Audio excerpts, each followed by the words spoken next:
Povestea este despre un băiat și o fată și despre cum viața ți arată că există a doua șansă.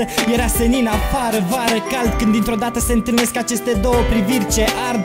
An departe unul de celălalt și clipe au trecut cam 1 miliard. Un dor nebun se abate asupra lor, inimile lor bat, a băiatului bate în gol și se apropie ușor. Parcă în zbor se refac file din poveste uimitor. Trebuia să spună ceva cineva și au spus bună amândoi, când dintr-o dată au înțeles că viața le oferă șansa să întoarcă timpul înapoi. Și se emoționează, se apropie destul încât să aibă loc sărutul. Băiatul întreabă, ăsta-i sfârșitul? Fata răspunde, dimpotrivă, ăsta-i începutul. Magia își face locul printre ei și începe jocul la 1000 de scântei ce aprind focul. Soarele pleacă de pe cer, ploaia iudă din plin. De data asta e urât afară și înăuntru e senin. Sunt puțin nostalgic amintindu-mi că povestea lor a adus fericire pe chipurile tuturor.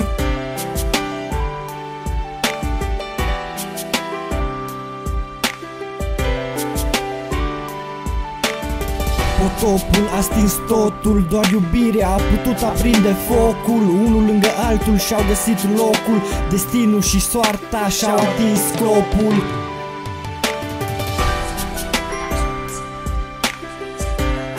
El găsise cheia fericirii și a farmecul iubirii, magia căldurii și a privirii, ce e dulce și inocentă, calmă și decentă. Povestea din trecut acum e prezentă, își trăiesc visul, au găsit pe pământ paradisul. Ei se bucură de iubire, eu rămân cu scrisul, atâta timp cât încă mai are cerneală pixul. Au trecut luni bune de când formează un cuplu și pe din afară vezi foarte puțin de tot ce e înăuntru. Un lucru îl poți învăța doar dacă ți imaginezi iubirea în fața ochilor tăi, dar tu nu o vezi. Sunt aceiași copii de altă dată, s-au bucurat enorm de scenariul făcut de soartă. Și iată cum aflați că e imposibil ca dragostea lor să o stricați. Și ghiși ce, iubirea adevărată zace acolo unde tu n-o cauți.